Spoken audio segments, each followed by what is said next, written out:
So, hello. I'm at the Fletcher Free Library, and it's interesting because why I'm showing this book. It's a couple of reasons. The first one is that I got inspired as I was walking down College Avenue here in Burlington, Vermont,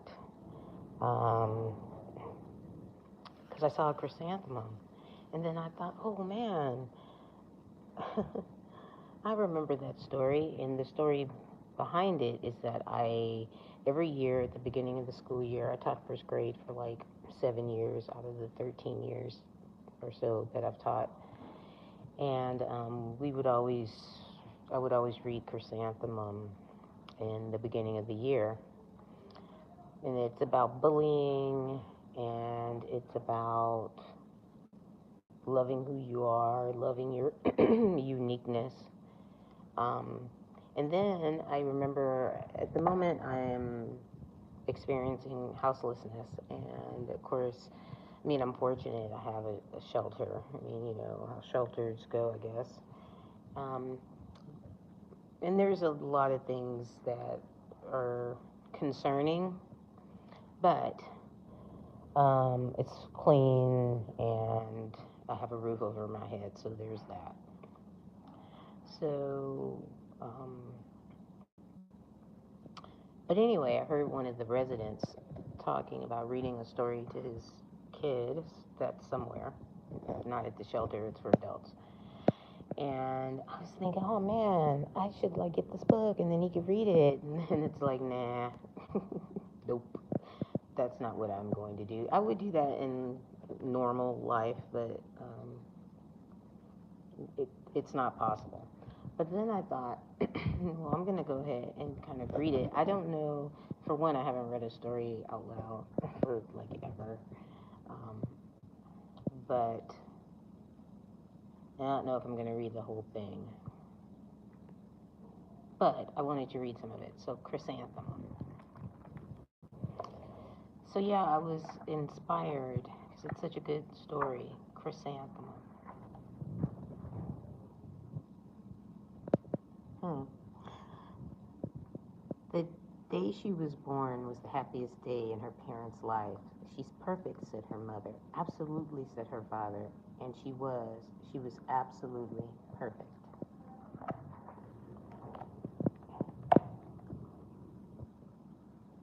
Her name must be everything she is, said her mother. Her name must be absolutely perfect, said her father. And it was. Chrysanthemum. Her parents named her Chrysanthemum. Chrysanthemum grew and grew and grew, and when she was old enough to appreciate it, Chrysanthemum loved her name.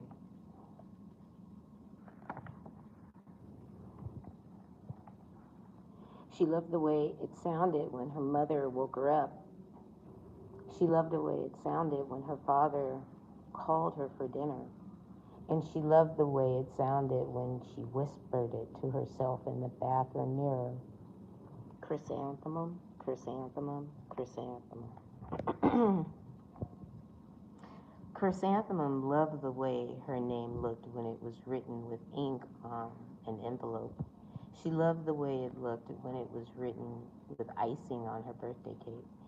And she loved the way it looked when she wrote it herself with the fat orange crayon. Chrysanthemum, chrysanthemum, chrysanthemum.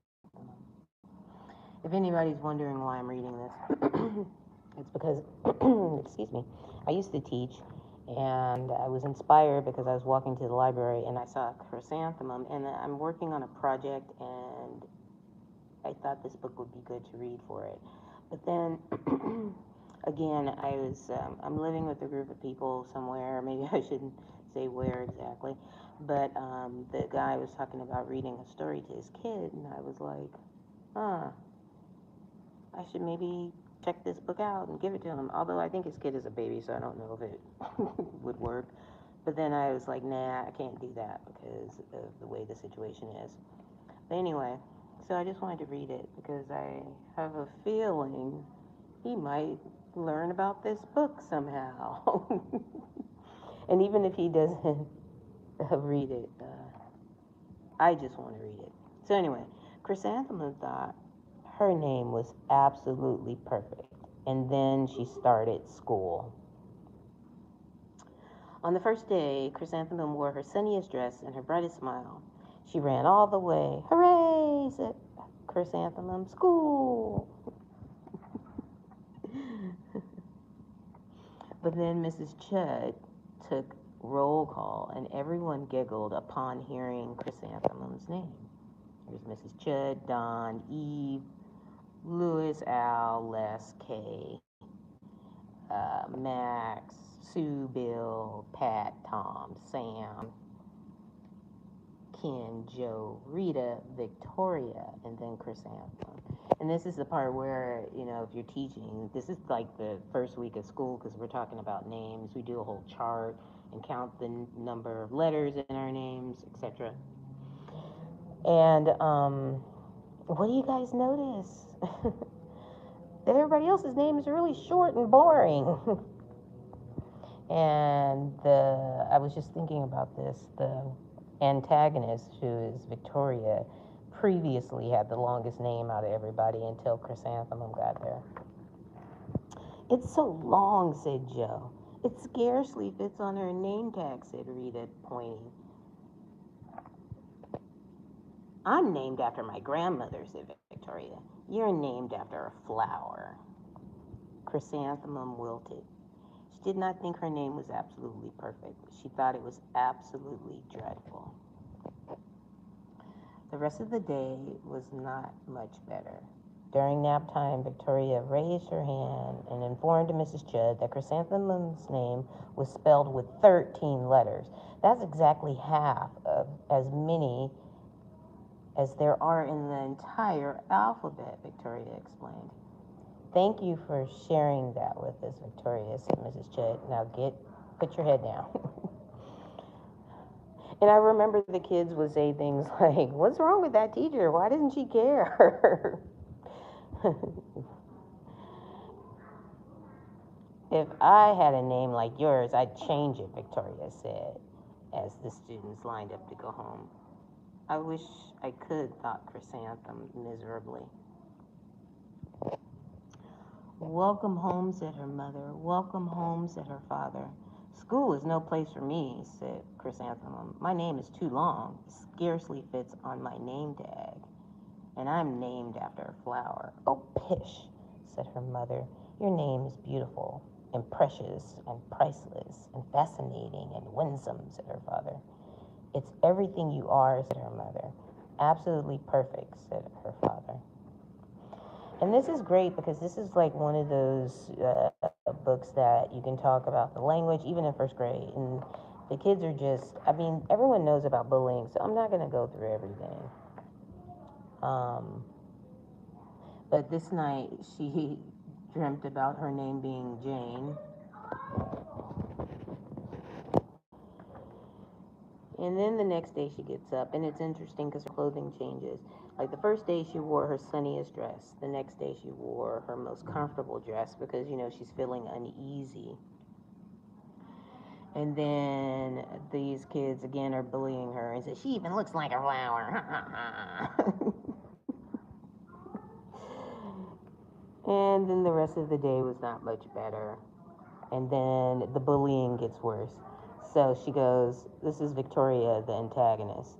A chrysanthemum is a flower. It lives in a garden with worms and other dirty things. And then Mrs. Chudd, who is useless as a teacher, thank you for sharing that with us, Victoria, said Mrs. Judd. Now put your head down.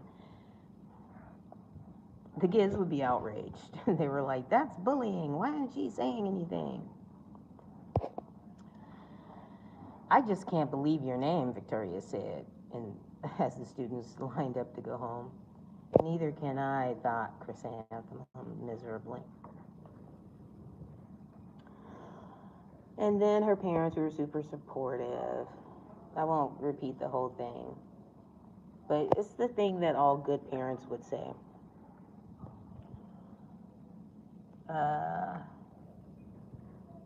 And then she has a nightmare about Victoria. That night, Chrysanthemum dreamt that she really was a chrysanthemum. She sprouted leaves and petals. Victoria picked her and plucked the leaves and petals one by one until there was nothing left but a scrawny stem. It was the worst nightmare of Chrysanthemum's life. Then the next day, she wore an outfit. We don't know exactly what. We could look at the picture. With 7 pockets. She loaded her pockets with her most precious possessions and her good luck charms. And so I think the author just was so in tune to detail. It's like talking about like the first day she wore this, the sunniest dress she had, and she was super happy to go to school. The next day she wore the most comfortable dress because she was feeling uneasy. And then on the third day, she was like, oh my God, these people are driving me crazy. And she wore her luckiest outfit. And it says she stopped to smell the flowers, and she stopped and stared at each and every flower. Chrysanthemum, chrysanthemum, chrysanthemum, the flower seemed to say. And then something good happens. There's a new music teacher who comes, and everyone just loves her, and everyone wants to be like her. And then here go the mean girls again. They're laughing at Chrysanthemum because in this play or musical that they're having, she's going to be a daisy, and they thought that was hilarious. So then they started bullying her again, and then Mrs. Twinkle comes over and says, "What's so funny?" And they go, "Chrysanthemum's a daisy, Chrysanthemum's a daisy." And then she says, "What's so humorous?" And Chrysanthemum was the answer. "Her name is so long," said Joe. "It scarcely fits on her name tag," said Rita, pointing. "I'm named after my grandmother," said Victoria. "She's named after a flower." And then Mrs. Twinkle goes on to tell them that her name is long and that she's named after a flower, and her name is Delphinium.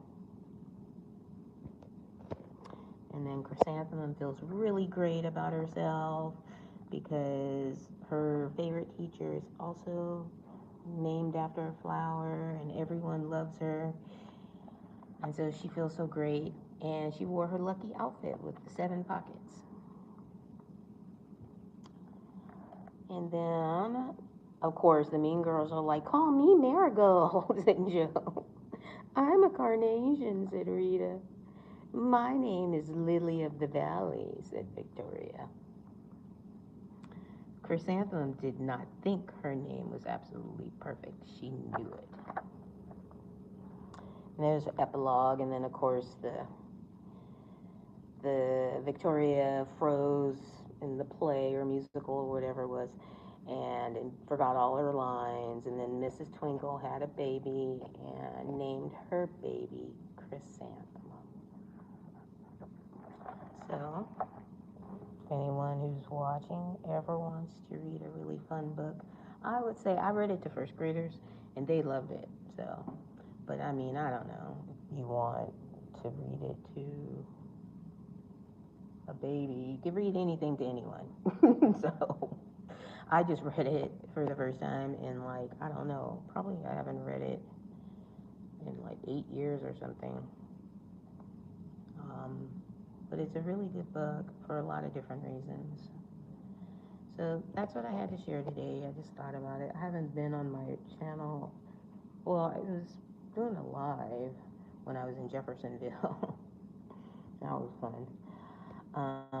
But I just got inspired. So go be inspired and be a chrysanthemum. Don't be a Victoria.